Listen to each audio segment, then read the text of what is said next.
Hello and welcome back to the channel HardReset.Info, and today I will show you how to stitch on TikTok.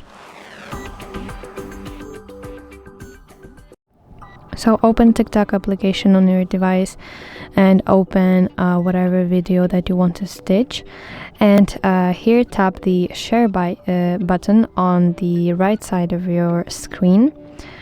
And here from the list of functions you need to find stitch.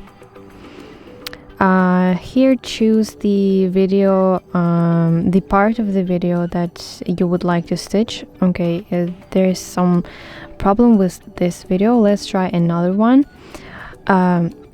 Share icon, again stitch. Yes.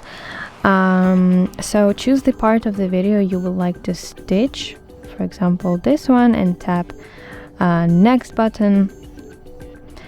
Then tap the record button, this red one, to create your stitch. Record your video, and you will have your video, stitched video.